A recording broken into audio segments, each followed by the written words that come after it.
ए, उठो और जाओ ऊपर अपने कमरे में। क्या हो गया, यही लेट गई तो? सुनो, यहाँ सोकर तुम्हें अपनी मनुष्यत फैलाने की जरूरत नहीं है। मुझे डराने की कोशिश मत कर। कुंजू कुट्टन आते ही होंगे, मुझे उनसे भीख मांगने दे या फिर तू उसे खुश करके हमारे खाने की व्यवस्था कर।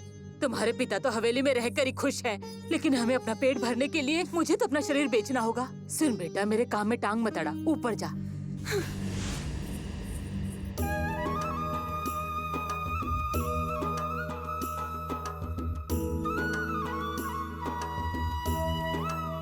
मैडम,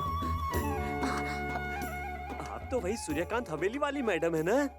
हाँ। आप घर से बाहर निकलने के लिए आजाद हो गई है ना? जब मैंने सुना कि आनंदन अब नहीं रहा तो मेरी खुशी का ठिकाना ही नहीं रहा।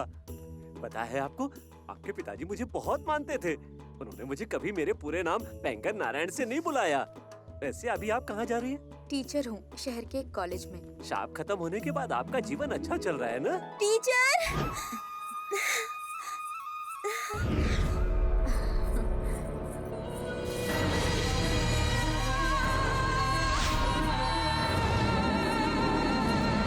मैं कुछ भूल गया मैडम, चलता हूँ।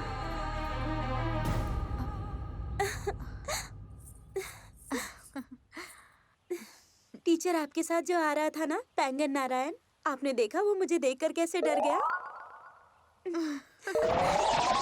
किसी को दोष देने का कोई फायदा नहीं। मेरी बुआ ने ही मुझे श्राप दिया है। अच्छा, तुम कहाँ से आ रही हो? मैं वहाँ पर बैठी थी, उस चट्टान के ऊपर। पर क्यों? मैं वहाँ बैठकर देखती हूँ तो मुझे दूर से बस आती हुई दिखाई देती है। जैसे ही मैं बस को कोने से मुड़ती हुई देखती हूँ तो मैं उत्तर की ओर मुड़ जाती हूँ और फिर बस मुसापद्दी स्टॉप पर रुकती है और मैं प्रार्थना करती हूँ कि इससे मेरी टीचर उतरे, मेरी टीचर उतरे। और जैसे ही कोई और उतरता है मुझे एहसास हो जाता है कि ये मेरी टीचर नहीं है। फिर मैं दक्षिण की ओर मुड़ती हूँ अगली बस के इंतजार के लिए। जब मैं बाहर जाती हूँ तुम्हारा मन नहीं लगता ना? ये तो सच है टीचर। वो फॉक्स रॉक आजकल वही सुधा का अड्डा है। अच्छा, घर में क्या हो रहा है? बताने वाली थी ना तुम? क्या बताऊं टीचर, अब जबकि आनंदन मर चुका है तो कोई और आदमी घर आने लगा है।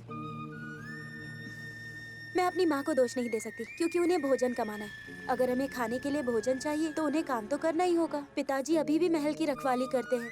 सुबह हो या शाम उन्हें इस बात से कोई फर्क ही नहीं पड़ता है। क्या तुम राधा माँ को नहीं बता सकती? हम पर दया करने वाला कोई भी नहीं है टीचर।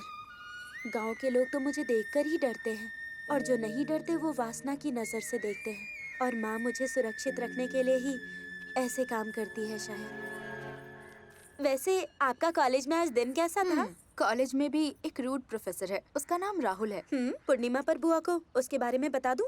नहीं, मैं उसे हैंडल कर लूंगी। अगर हैंडल नहीं कर पाई तब तुम अपनी बुआ से कह देना। मानव जीवन का कुछ मूल्य है। तुम अपनी बुआ से रक्षक भेजने की कामना करती हो ना? वो आएगा, वो करीब आ चुका है। महल का कानूनी उत्तराधिकारी जिसे तुम्हारे पिताजी पहरा दे रहे हैं, बालचंद्रन का बेटा विनयन, मेरे कॉलेज में ठीक मेरे सामने है। क्या ये सच है? विनयन ने मुझसे ये भी पूछा, अगर एन्निकरा गांव में ऐसी हवेली मौजूद थी तो मुझे पूरा यकीन है बालचंद्रन जो मर गए वो विनयन के पिता थे। अगर ये सच है तो उसकी माँ निर्मला देवी है। तुम्हारे पिता उस हवेली में मारे गए थे बेटा। मैंने ये सच तुमसे छुपाया क्योंकि तुम्हारे पिताजी की अकाल मृत्यु हुई थी। ये बात तुम्हें प्रभावित कर सकती थी। 20 साल पहले तुम्हारी माँ ने सब कुछ यही दफन कर दिया था। इससे कैसे मदद मिलेगी? मुझे ये सब कुछ पता चला तो बस गांव वालों से ही। मैं एक ऐसा बेटा बन गया जिसे अपने बाप की मौत का कारण भी ठीक से नहीं पता था। बेटा, माँ, मैं सब कुछ जानना चाहता हूँ कि पिताजी की मौत कैसे हुई। आखिर कौन है ये चक्रपाणी? आपके सलाहकार हैं? एक लड़की तुम्हारे पिता से बहुत प्रेम करती थी। उस लड़की का नाम था अरुंधति। उसने आत्माओं का आह्वान किया और उनसे बदला लेने की मांग की। जिन्होंने उस आत्मा को अपने वश में किया वो महान तांत्रिक चक्रपाणी ही थे। आत्मा सब कुछ बकवास है माँ। इंसान ही इंसान का सबसे बड़ा दुश्मन होता है। जरूर कोई होगा जो पिताजी का दुश्मन था और उसी ने उन्हें मार डाला हो। उनका इतना बड़ा बिजनेस एम्पायर जो था। मुझे बेवकूफ मत बनाओ माँ। वीनू, हाँ?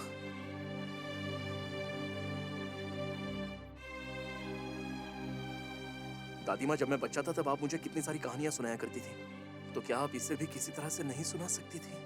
वेनु, बेटा तुम जाकर उसका पता लगाओ और उससे बताओ। अभी अभी अपने पिता के बारे में उसने जाना है, जिसे उसने केवल सपने में देखा था। तुम जाकर उसे समझाओ।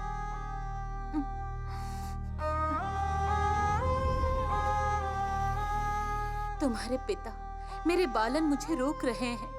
नहीं, मैं हवेली में कदम नहीं रख सकती और ना ही मैं तुम्हें वहां जाने दूंगी।